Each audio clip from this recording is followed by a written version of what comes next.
Hello दोस्तों, welcome back to once again. आप सभी का स्वागत है मेरे चैनल में।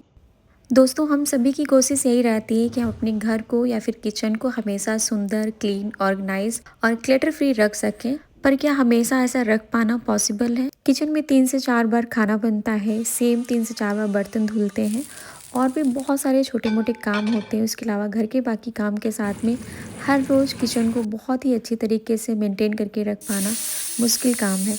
लेकिन अगर हम एक प्रॉपर लिस्ट बना लें अपनी चीज़ों की कि किन चीज़ों पे हमने काफ़ी टाइम से काम नहीं किया है और उसके लिए एक क्लीनिंग रूटीन सेट कर लें, चाहे वो वीकली हो सकता है, मंथली या फिर आप डेली बेसिस पे भी कर सकते हैं। आज मैं आपके साथ monthly kitchen cleaning routine share कर रही हूँ, जिसमें काफ़ी सारी चीज़ें हैं जो आज मैं क्लीन करने वाली हूँ। बहुत सारे क्लीनिंग हैक्स हैं, बहुत सारी हैबिट्स हैं जिनको फॉलो करके मैं अपने इस छोटे से किचन को काफ़ी अच्छे से मेंटेन एंड क्लटर फ्री रख पाती हूँ। तो चलिए स्टार्ट करते हैं आज के इंटरेस्टिंग सी वीडियो को। चैनल पे पहली बार आए हैं तो प्लीज़ चैनल को सब्सक्राइब कर लीजिए। क्लीनिंग से पहले मैंने एक प्रॉपर लिस्ट बना ली थी कि किन किन चीज़ों पे मुझे काम करना है। उसके अकॉर्डिंग मैंने अपनी चीज़ों को प्लान किया। घर की क्लीनिंग के लिए अगर हमारे पास छोटे मोटे टूल होते हैं तो उनसे काफ़ी ज़्यादा हमारी हेल्प हो जाती। तो यहाँ पर मेरे पास कुछ डस्टिंग ब्रश थे, उनको ले लिया है। साथ में कुछ पुराने कपड़ों की छोटे छोटे टुकड़े कर लिए हैं, जिससे कि जो भी ग्रीस वाले एरिया होंगे उनको क्लीन करके कपड़ों को डायरेक्ट डस्टबिन में थ्रो कर दूँगी। तो सबसे पहले मैंने यहाँ पर चिमनी की प्लेट्स को निकाल लिया है, क्योंकि इन फिल्टर्स के अंदर काफ़ी ज़्यादा ग्रीस जम गई थी। तो इसको साफ़ करने के लिए हम कास्टिक सोडा का यूज़ कर सकते हैं, पर मेरे पास वो नहीं था। तो मैंने यहाँ पर हार्पिक का क्लॉक क्लीनर लिया है, जिससे कि हम अपने सिंक या बाथरूम के पाइप को क्लीन करते हैं। तो मैंने इसको थोड़ा सा गीला करके इसके ऊपर पाउडर डाल दिया था और कुछ मिनट बाद थोड़ा सा गर्म पानी डालकर ऐसे ही छोड़ दिया। उसके बाद मैंने यहाँ पर बेकिंग सोडा और थोड़ा सा विनेगर डालकर एक गाढ़ा पेस्ट बनाया है। सेम दोनों चीज़ों को मिक्स करके थोड़ा सा गर्म पानी और डिश वॉश को डालकर एक लिक्विड वाला सोल्यूशन बनाया है, जिससे कि मैं स्प्रे कर कर भी कुछ कुछ चीज़ों को क्लीन करूँगी। तो सबसे पहले मैंने काउंटर टॉप को खाली कर लिया, ताकि जब मैं ऊपर से नीचे की तरफ क्लीनिंग करूँ तो जो भी ऊपर से डस्ट या जाला है वो डायरेक्ट इन चीज़ों पे ना गिरे। तो साइड में एक टेबल है जिसके ऊपर मैंने सारी चीज़ों को अच्छे से रख दिया है और अब जितना भी किचन का एरिया है वो मुझे खाली मिल गया है ऊपर काम करने के लिए। तो सबसे पहले जो मैंने सोल्यूशन बनाया था उसको मैंने लगाया है चिमनी के ऊपर, क्योंकि इसके ऊपर काफ़ी ज़्यादा ग्रीस जम गई थी, जिसको साफ़ करने में बहुत ज़्यादा टाइम लग सकता था। तो सबसे पहले मैंने उस सोल्यूशन को इसके ऊपर अच्छे से अप्लाई कर दिया है एक सॉफ्ट स्क्रब की हेल्प से, क्योंकि अगर हम थोड़ा सा हार्ड लेंगे तो स्क्रैच आ जाएंगे। तो मेक श्योर कि आपका पुराना स्क्रब होना चाहिए। तो ऊपर से लेके नीचे चिमनी में सब अच्छे से मैंने इस सोल्यूशन को फैला दिया और जहाँ जहाँ पे थोड़ी ज़्यादा ग्रीस थी वहाँ पर थोड़ा सा अच्छे से क्लीन करके कुछ देर के लिए छोड़ दिया है, ताकि थोड़ा पेस्ट लगा रहेगा तो जो भी गंदगी है वो फूल जाएगी। उसके बाद यहाँ पर मैंने लिया है जाले साफ़ करने वाला ब्रश, और ये एक्सटेंडेबल है, थोड़ा सा बड़ा और छोटा कर सकते हैं। तो इसकी हेल्प से बहुत ही आसानी से जो भी जाले वगैरह थे उनको मैंने निकाल दिया। अब बारी थी टॉप सेल के ऊपर मैंने कुछ पेपर लगा के रखे थे, जिससे कि बहुत ज़्यादा ऊपर टॉप एरिया पे ग्रीस तो नहीं थी, लेकिन मुझे एग्जॉस्ट क्लीन करना था। साथ में थोड़ी बहुत जो एग्जॉस्ट के पास वॉल थी ना वो भी ग्रीजी लग रही थी। उसके बाद इस विंडो को मैंने क्लीन किया। ऊपर कर्टन रॉड थी जिसके ऊपर कोई कर्टन नहीं था, फिर भी रॉड पे हल्की फुल्की ग्रीस आ गई थी, तो उसको भी मैंने अच्छे से क्लीन किया। तो सबसे पहले टॉप एरिया को अच्छे से क्लीन किया। उसके बाद मैंने यहाँ पर जो पुराने कपड़े थे उनकी हेल्प से जो भी ग्रीस लगी थी चिमनी के ऊपर उसको साफ़ किया, और इन कपड़ों को डायरेक्ट में थ्रो कर दे रही थी, तो इनको धुलने का काम भी नहीं बढ़ा। उसके बाद मैंने एक माइक्रोफाइबर का सॉफ्ट कपड़ा ले लिया और पानी की हेल्प से काफ़ी अच्छे से जितनी भी गंदगी थी उसको उसको साफ़ कर लिया, और चिमनी काफ़ी अच्छे से शाइन करने लगी थी। उसके बाद आसपास में जो भी कैबिनेट थे जिन पे थोड़ी सी ग्रीस थी उसको भी मैंने साफ़ कर दिया। और तब तक जो मैंने यहाँ पर प्लेट्स को भिगो के रखा था ना, काफ़ी अच्छे से इसके ऊपर जो भी गंदगी लगी थी वो फूल गई थी। तो ब्रश की हेल्प से मैंने काफ़ी अच्छे से इसको क्लीन किया, और उसके बाद दोबारा मैंने गर्म पानी डाला। तो जितनी भी गंदगी थी वो बहुत ईजिली निकल गई, बहुत कम मेहनत में। यहाँ पर आप देख सकते हैं कि कितनी ज़्यादा गंदगी निकली है। उसके बाद मैंने सॉफ्ट यहाँ पर स्क्रब ले लिया था और थोड़ा सा डिश वॉश लगाकर अच्छे से इनको क्लीन कर दिया और थोड़ी देर इनको सूखने के लिए डाल दिया। तो ये कुछ काम थे जिनको मैंने पहले कर लिया था, ताकि टाइम से ये सूख जाए। उसके बाद जितने भी मेरे ऑर्गेनाइज़र थे जिनकी हेल्प से मैं अपने काउंटर टॉप की चीज़ों को ऑर्गेनाइज़ करती थी, उन सभी चीज़ों में बहुत ज़्यादा गंदगी हो गई थी। तो इनको भी मैंने क्लीन कर दिया, ताकि जब मैं क्लीनिंग के बाद चीज़ों को ऑर्गेनाइज़ करूँ तो ये सारे ऑर्गेनाइज़र अच्छे से सूख जाएँ। तो यहाँ पर मैं कुछ सिंपल से स्टेप फॉलो कर रही हूँ ताकि मेरी क्लीनिंग एक साथ हो जाए और एक टाइम पर मैं कई सारी चीज़ों को साथ में कर रही हूँ जिससे मेरा बहुत कम टाइम लगे। अब मुझे अपने गैस स्टोव को क्लीन करना था, तो सबसे पहले उसके जो बर्नर थे उनको मैंने बेकिंग सोडा, विनेगर और थोड़ा-सा इनो डालकर डिप करके रख दिया है ताकि उसके अंदर जो भी गंदगी लगी है वो निकल जाए। उसके बाद गैस स्टोव के नॉब जो थे उनके मैंने निकाला, क्योंकि सबसे ज़्यादा गंदगी जो होती है वो नॉब में आके अटक जाती है। और नीचे जो गैस वाले पाइप होते हैं उनमें भी कई बार चाय, दूध या दाल उबलकर पानी गिरता है ना, तो उससे भी गंदगी जम जाती है। तो यहाँ पर बेकिंग सोडा और विनेगर का ही मैंने सॉल्यूशन लिया था और उसकी हेल्प से यहाँ पर मैंने पूरा फैला दिया था और ब्रश की हेल्प से जहाँ जहाँ पे गंदगी थी उसको मैंने साफ़ किया। और आप देख सकते हैं ना कि यहाँ पर कपड़ा कितना गंदा हो गया है। तो यहाँ पर मैंने थोड़ा सा पानी डालकर अच्छे से क्लीन किया और काउंटर टॉप पहले से खाली कर दिया था, तो यहाँ पर वाइपर से पानी को खींचना भी आसान हो गया। तो यहाँ पर सारी क्लीनिंग अच्छे से मैंने कर दी थी और उसके बाद आप देख सकते हैं कि बर्नर जो है थोड़े से क्लीन हो गए हैं। पर थोड़ा-सा मैं इनको स्क्रब की हेल्प से और क्लीन कर रही हूँ, बहुत ज़्यादा चमकाना नहीं है क्योंकि यूज़ करने पे फिर से ब्लैक हो जाएँगे। बस मेरा पर्पस यहाँ पर है कि इनके अंदर कोई ब्लॉकेज हो, जैसे कि तड़का वगैरह लगाते हैं तो कभी-कभी तेल गिर जाता है या घी, तो बस वो क्लीन हो जाए जिससे कि जब दोबारा हम इनको इस्तेमाल में करें तो अच्छी इसमें से फ्लेम निकले। उसके बाद अब बारी थी कैबिनेट साफ़ करने की। तो मेरे जितने भी कंटेनर्स थे वो काफ़ी अच्छे से क्लीन थे, तो मैंने इनमें बिल्कुल भी छेड़छाड़ नहीं करी। बस एक-एक कैबिनेट को क्लीन करती जा रही थी ताकि एक साथ सारे कंटेनर ना फैलें और मुझे ऊपर-नीचे उतरने-चढ़ने में भी कोई प्रॉब्लम ना हो, क्योंकि इसमें से काफ़ी सारे जो जार हैं वो काँच के हैं। तो देख सकते हैं ना कि कैबिनेट के अंदर भी काफ़ी गंदगी लगी थी। तो देखने में बिल्कुल भी किचन गंदा नहीं लग रहा था, पर जब भी आप क्लीनिंग स्टार्ट करेंगे तो कहीं न कहीं आपको गंदगी दिख ही जाएगी। तो वापस से सारे कंटेनर्स को सेट कर दिया और उसके बाद नीचे वाली शेल्फ़ के जो कंटेनर्स थे उनको मैंने निकाला और यहाँ पर ऊपर वाली शेल्फ़ से ज़्यादा नीचे वाली शेल्फ़ में ज़्यादा गंदगी थी। तो आप देख ही सकते हैं यहाँ पर काफ़ी ज़्यादा डर्ट जमा हो गया था। तो सबसे पहले एक सूखे कपड़े से मैंने इसको साफ़ किया और उसके बाद फिर कॉलिन की हेल्प से ही मैंने इसको अच्छे से क्लीन किया। इसके साथ ही जो भी कंटेनर थे उनको भी हल्का सा वाइप कर रही थी ताकि जो भी थोड़ी बहुत डस्ट हो निकल जाए। फर्नीचर को क्लीन करने के लिए आप पानी का बिल्कुल मत यूज़ करिए, आप कॉलिन का यूज़ कर सकते हैं या कोई फर्नीचर क्लीनर आता है उसको यूज़ कर सकते हैं। इससे जो प्लाई होती है वो ख़राब नहीं होती है। किचन में जब भी सफाई करना स्टार्ट करें कभी भी एक साथ चीज़ों को मत फैलाइए, आप स्टेप वाइज चीज़ों को करेंगे तो आपका काम भी आसान रहेगा और किचन में अगर किसी को बीच में किसी चीज़ की ज़रूरत है तो आप ईज़िली ढूँढ कर दे सकते हैं या आप थोड़ा-सा खुद भी बीच में ब्रेक ले सकते हैं। तो यहाँ पर मैं अपने काम के बीच में थोड़ा ब्रेक भी ले रही थी और उसके बाद मैं चीज़ों को सही कर रही थी।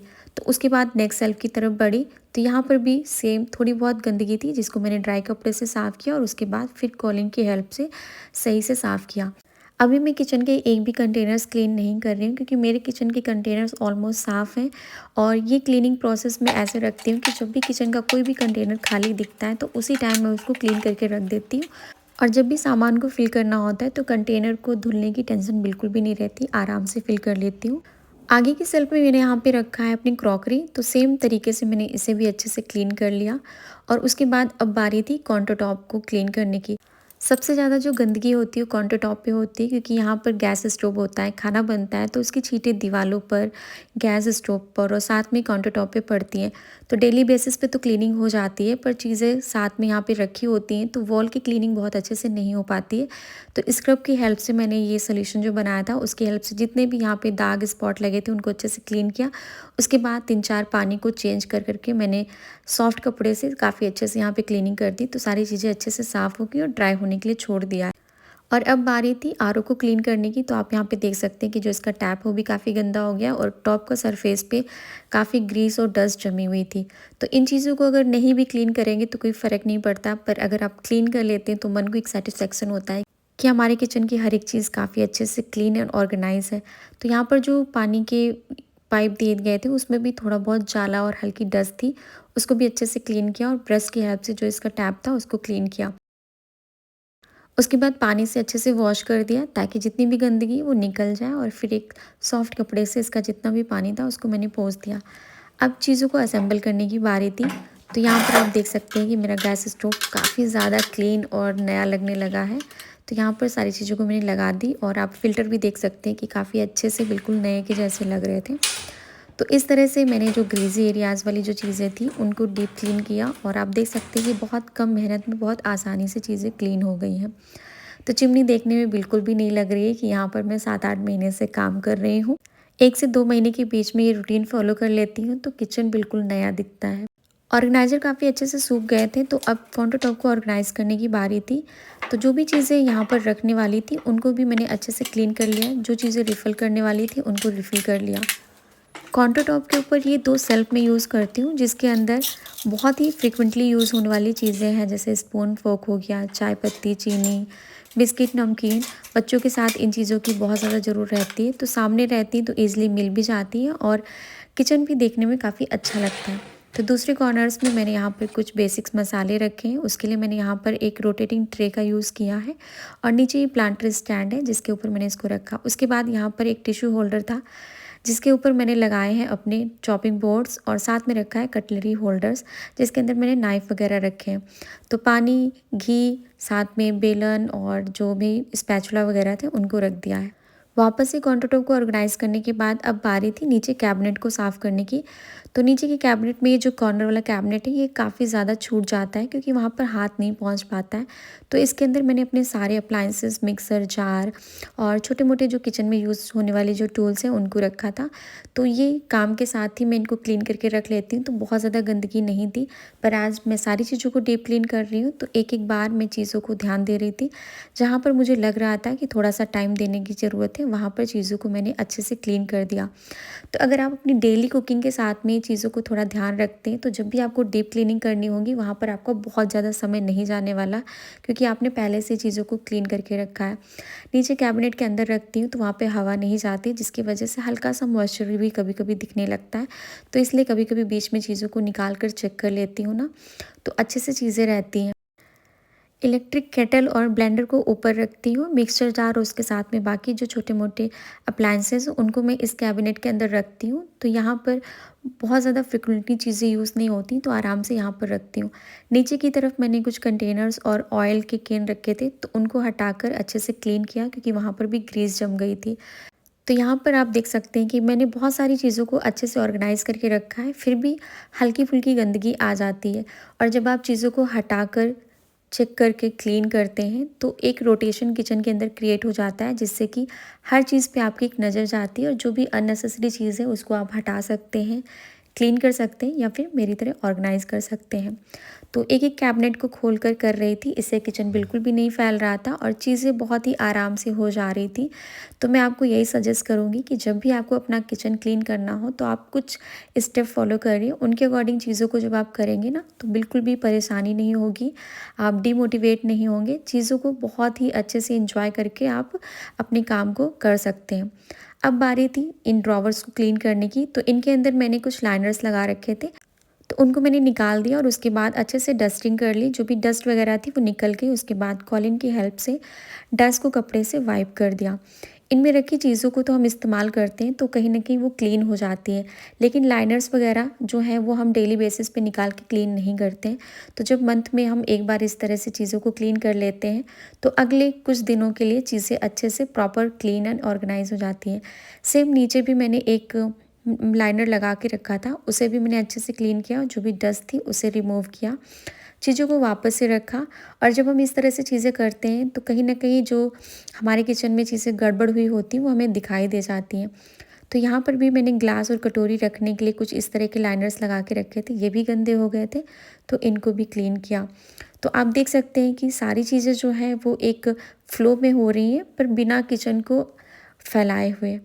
आप में से काफ़ी सारे लोगों को यही लग रहा होगा कि मॉड्यूलर किचन है तो काम करना काफ़ी आसान है, पर ऐसा नहीं। जितनी ज़्यादा चीज़ें होती हैं उतना ही मेंटेन करके रखना पड़ता है। इससे पहले मैं एक नॉन मॉड्यूलर किचन में रहती थी जो कि बहुत ही छोटा था, पर अपनी तरफ से मैंने पूरी कोशिश की और उसको भी डेकोरेट ऑर्गेनाइज़ करके रखा था। मेरे चैनल पे सबसे ज़्यादा देखा जाने वाला वीडियो है, अगर आप चाहें तो मेरे चैनल पे जाके इस वीडियो को देख सकते हैं। तो यहाँ पर अब मैं क्लीन करने वाली हूँ अपने सारे बर्तन को, क्योंकि काफ़ी दिनों तक यूज़ करते-करते बर्तन के ऊपर कुछ ऐसे स्पॉट आ जाते हैं जो कि नॉर्मल जब हम क्लीनिंग करते हैं तो नहीं क्लीन होते हैं। तो यहाँ पर मैं यूज़ कर रही हूँ पीताम्बरी और यहाँ पर आप देख ही सकते हैं कि इसके ऊपर लिखा था कि हम किन-किन चीज़ों को साफ़ कर सकते हैं। तो यहाँ पर बस मैंने थोड़ा-सा पानी मिला के इसको पेस्ट जैसा बना लिया और जहाँ-जहाँ पे स्पॉट थे उन बर्तन के ऊपर इस तरह से लगा दिया और उसके बाद थोड़ा सा स्क्रब लेकर मैंने अच्छे से रगड़ दिया। तो आप देख सकते हैं कि साफ़ करते टाइम ही काफ़ी अच्छे से चीज़ें जो हैं वो शाइन करने लगी हैं। बर्तन के ऊपर कई बार तेज़ आंच रखने से बर्तन ख़राब हो जाते हैं या फिर गैस बर्नर में कुछ फंस जाता है तब। तो उन चीज़ों को भी क्लीन करिए, साथ में बर्तनों को भी टाइम टू टाइम क्लीन करते रहेंगे ना, तो हमेशा आपके बर्तन इस तरह से शाइन करेंगे। तो लग रहे हैं ना बिल्कुल नए बर्तन। तो अब बात करते हैं कुछ आयरन के बर्तन। इनको हम सभी अपने किचन में यूज़ करते हैं, पर इनकी क्लीनिंग करना सबसे ज़्यादा मुश्किल काम होता है, मेंटेन कर रखना उससे भी ज़्यादा।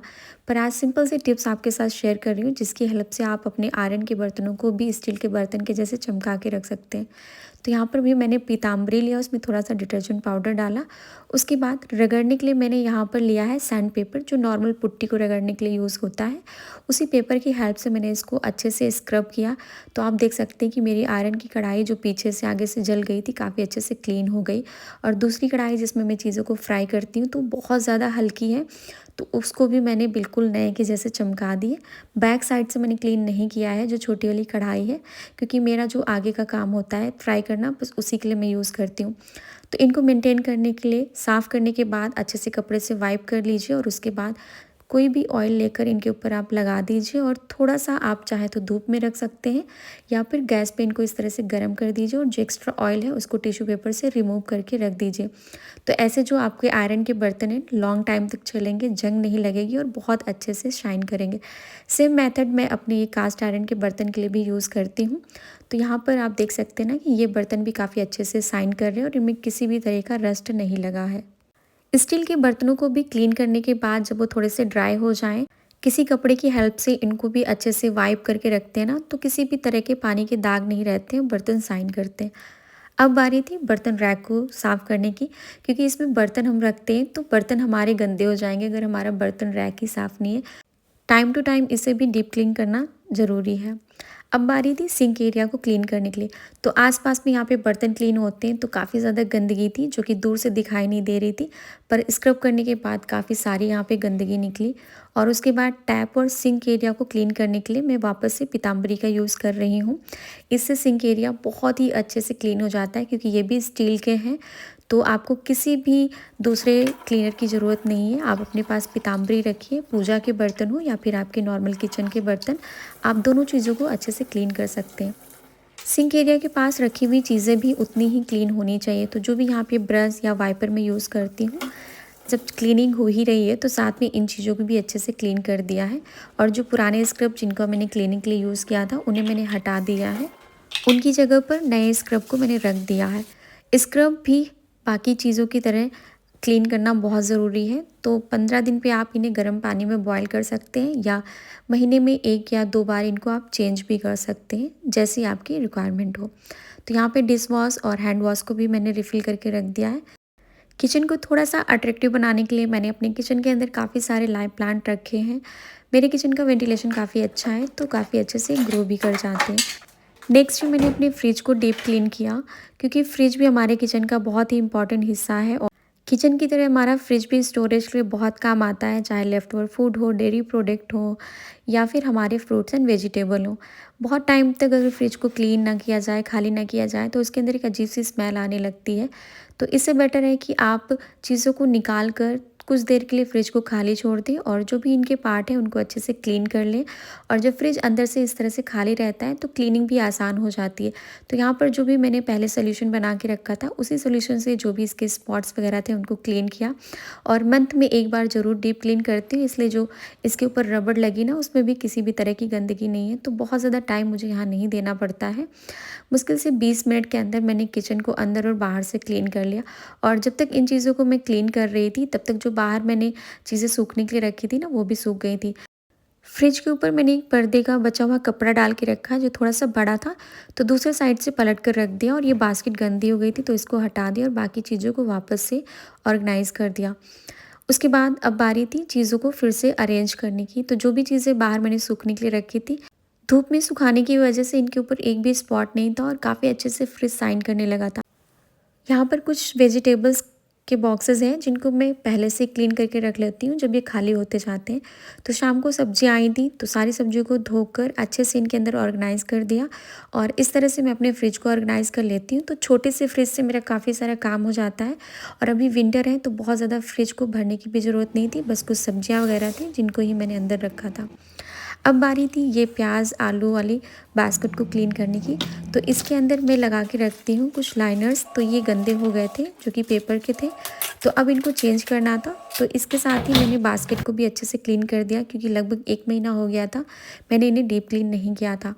इनके अंदर हम फ्रूट और वेजिटेबल्स रखते हैं धोने के बाद, तो इनका भी क्लीन होना बहुत ज़रूरी है। तो इन्हें भी मैंने थोड़ी देर के लिए धूप में रख दिया था ना, तो यहाँ पर बहुत जल्दी सूख गए थे क्योंकि बाहर हवा भी लगती है और धूप भी। तो इस तरह से मेरा काम जो है काफ़ी आसान हो गया था। इस वेजिटेबल रैक के अंदर मैंने जो भी लाइनर्स थे उनको चेंज करके लगा दिया और कुछ इस तरह से इसको सेट कर दिया। फ्रिज के पास एक कैबिनेट है जिसके अंदर मैं अपने सारे क्लीनिंग से रिलेटेड एजेंट रखती हूँ और बास्केट वगैरह, तो उनको भी रख दिया। और अब जो ऊपर मैंने क्लीनिंग की थी ना, तो यहाँ पर मैंने पेपर से लाइनिंग कर दिया है ताकि जो भी डस्ट है या ग्रीस है वो दोबारा इनके ऊपर जमे और मैं वापस से इनको हटाकर नए पेपर लगा दूँ। सेम मैंने फिल्म रैप को लगा दिया है आरओ के ऊपर ताकि इसके ऊपर भी किसी भी तरीके की गंदगी अगर आए तो ईज़िली हम इस हटाकर इसके ऊपर दूसरी लगा सकें। किचन में हाइजीन मेंटेन करने के लिए हमेशा डस्टबिन के अंदर पॉलीबैग को लगा के रखें। किचन में टॉवल्स ज़रूर होनी चाहिए, एक सिंक एरिया के पास और दूसरा गैस स्टोव के पास, ताकि जो भी हमारे गीले या गंदे हाथ हो उनको हम इधर उधर ना लगाएं, सीधे टॉवल में वाइप कर लें। तो यहाँ पर मेरा किचन काफ़ी अच्छे से सेट हो गया था और मैंने अपनी किचन में काफ़ी सारे ग्रीन प्लांट ऐड किए हैं जिससे कि किचन के अंदर काफ़ी ग्रीनरी लगती है। और अलग से किचन को डेकोरेट करने के लिए मैंने यहाँ पर कुछ भी परचेज़ नहीं किया है। मसाला बॉक्स, टिश्यू पेपर ये सब फ्रीक्वेंटली यूज़ होते हैं, तो इन्हें भी मैंने काउंटर टॉप पे रखा है। लास्ट में हमारे किचन का फ्लोर हमेशा क्लीन रहना चाहिए, इसके लिए आप मैट्स इस तरह से लगा के रख सकते हैं। और किचन की टॉवल जो है वो भी मैं टाइम टू टाइम क्लीन करती रहती हूँ, तो चाहे वो क्लीनिंग वाले हों या फिर हम बर्तनों को वाइप करने के लिए यूज़ करते हैं, उनको भी प्रॉपर धूप में सुखाती हूँ और सूख जाने के बाद एक बास्केट के अंदर इस तरह से अरेंज करती हूँ। तो यहाँ पर 2 कैटेगरी में चीज़ों को रखती हूँ, एक बेसिक क्लीनिंग के लिए और एक बर्तनों को पोंछने के लिए। तो इस तरह से मैंने अपने किचन को कुछ ऑर्गेनाइज़ किया, क्लीन किया और डेकोरेट किया। आई होप आप लोगों को आज का वीडियो अच्छा लगा होगा और अगर आप थोड़ा-सा भी मोटिवेट हुए हैं तो प्लीज़ मेरे चैनल को सब्सक्राइब करिए और अपना प्यार दिखाइए। आप लोगों का प्यार एंड सपोर्ट ही है जो हमें मोटिवेट करता है। विदाउट कैमरा काम करना काफ़ी इजी होता है, पर कैमरे के साथ जब आप काम करते हैं तो थोड़े से कॉन्शियस रहते हैं और हर चीज़ के लिए हमें कैमरे का एंगल चेंज करना पड़ता है, तो हमारा यहाँ पे काफ़ी सारा टाइम जाता है। तो अगर आप लोगों को थोड़ा सा भी मोटिवेशन आया हो कि मैंने यहाँ पे कुछ मेहनत करी, आप लोगों के साथ अपना एक्सपीरियंस शेयर किया, किस तरह से मैं अपने आप को और अपने घर को रखती हूँ, अगर आपको अच्छा लगा तो please like, comment and share करिए। और मैं मिलती हूँ आपसे एक नए इंटरेस्टिंग वीडियो के साथ। तब तक के लिए bye bye and take care. मिलती हूँ जल्द ही।